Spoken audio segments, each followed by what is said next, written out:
kilingan, walang pinoprotektahan, walang kasinungalingan, serbisyong totoo lang. Saksihan! Burol ng law student ng San Beda College na namatay dahil sa hazing. Dinagsa ng mga nakikiramay. Labi ng biktimang si Marvin Reglos, muling ipina-autopsy ng kanyang pamilya sa NBI.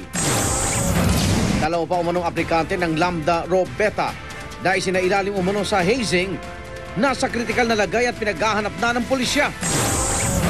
Dating Pangulong Gloria Arroyo, papasahan ng sakdal para sa kasong electoral sabotage bukas. Pasay RTC at PNP, handang-handa na para sa arraignment. Dating NBI Director Magtanggol Gatula, itinanggi ang aligasyon siya ang nasa likod ng pananambang kay NBI Deputy Director Reynaldo Esmeralda. Libreng gupit, food spa at masahe para sa mga senior citizen, hatid ang mobile beauty salon sa Makati, tampok sa barangay Saksi. At Hollywood actor na nakilala sa pelikulang The Pianist na si Adrian Brody, dumalaw sa Pilipinas.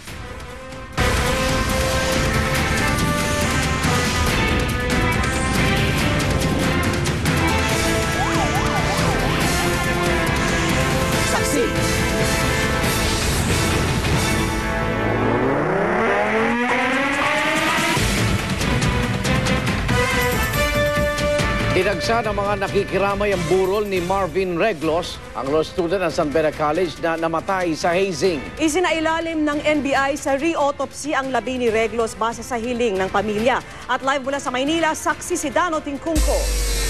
Dano?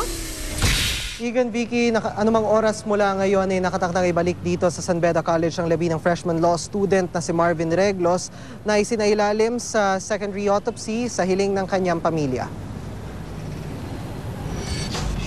Sa halip na iuwi na sa Isabela, pumayag ang ama ni Marvin Reglos na maiburol siya na isang gabi sa San Beda College para mag-iwan ng mensahe sa mga nanakit daw sa kanyang anak.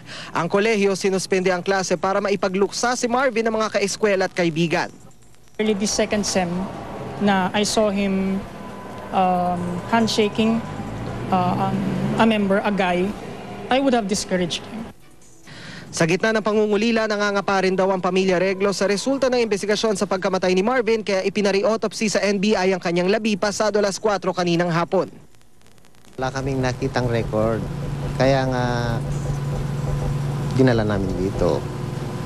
Wala kaming pagbabatayan kung anong ikinamatay niya. So, kumuha tayo nag-request tayo sa NBI. What I'm aware of are my findings, wherein the body that I examined was already autopsied. Who did the autopsy, hindi ko na alam. I do not know. Sir, when the results come out, would you be comparing it to the first autopsy report? Sabi na, it could be possible. It would be, but our findings are independent based on what I find. Kapag may resulta na ang re-autopsy, posible raw itong ikumpara sa orihinal na autopsy ng PNP Soco kung saan lumabas na bumigay ang bato ni Reglos. Kasabay na investigasyon ng NBI at PNP ang pagbuo naman ng San Beda Law School at Law Student Organization ng komiteng mag-iimbestiga sa insidente. Hindi na raw estudyante ng San Beda ang dalawang suspect na hawak ngayon ng pulisya dahil expelled na sila nung nakaraang taon. We are willing to cooperate.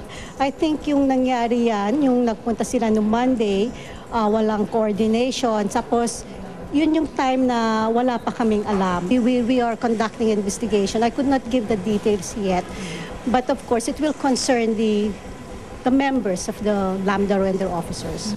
Kinundi na rin ng San Beda College of Law ang nangyaring karahasan, gayon din ang sistema ng kapatirang nagpapairal nito. Hindi raw kinikilala ang mga fraternity tulad ng Lambda Rho Beta na nilahukan ni Reglos. Nilinaw rin ng San Beda na ginagawa raw nito ang lahat para masiguro ang kapakanan at karapatan ng mga estudyante nito. Lubos din daw silang nakikiramay sa mga iniwang mahal sa buhay ni Marvin. Igan, Vicky, kasabay ng pagbabalik ng labi dito ni Marvin Reglos, ay inaasahan din naman anumang oras mula ngayon ang pagdating ng ina ni Marvin dito sa San Beda mula Korea kung saan siya nagtatrabaho bilang guro. Madaling araw naman, bandang pasado alas 2 o alas 3 sa madaling araw ayon sa ama ni Marvin, ay aalisin ang labi ni Marvin dito para iuwi sa kanilang hometown sa Isabela. At live mula rito sa lungsod ng Maynila, ako si Dano Tingkongko, ang inyong saksi. Bukod kay Marvin Reglos, may dalawa pa umanong aplikante ng Lambda Rho Beta Fraternity ang nasa kritikal na lagay patapos umanong sumailalim din sa hazing. Hinahanap na sila ngayon ng mga otoridad. Saksi si Lia Manyalak del Castillo. Talo kaming parehas. Ako, nawalan ako ng anak. Sila, nakakulong sila. Kung hindi man sila nakakulong, nandun sila ngayon, nagtatago. Wala silang magandang magiging buhay sa ngayon. Nang hihinayang man kahit para sa magiging buhay ng mga suspect sa pagkamatay ng anak na si Marvin Reglos, hindi pa rin daw basta maisusuko ni Mang Lucito ang paghahanap ng hustisya. Lakas loob siyang lumapit kay Justice Secretary Laila De Lima. They are requesting for a re-autopsy kasi although their information is that na-autopsy na daw po ng funeral homes somewhere I think in Antipolo, pero hanggang ngayon wala pa silang hinahawakan na kung ano man na dokumento. Mula DOJ, dumiretso sa NBI ang ama ni Marvin. Sinimula na ang re-autopsy pero aabutin pa raw ng 2 linggo bago mailabas ang resulta nito. Titingnan natin kung ano yung kondisyon ng mga laman loob niya. Kasi normally yung mga ganyang hazing victim namamatay dahil sa kidney failure. Sa initial autopsy report ng PNP Soco, lumabas na bumigay ang kidney o bato ni Reglos. May pasa din daw ito sa likuran, hita at braso at may untog din sa ulo. Bukod kay Marvin, kwento ng kanyang pinsan, 2 pa umanong aplikante ng Lambda Beta ang nasa kritikal na lagay at hinahanap na ngayon ng pulisya. 3 talaga sila. Yung 2 at least may puwan pa para kahit pa paano matulungan.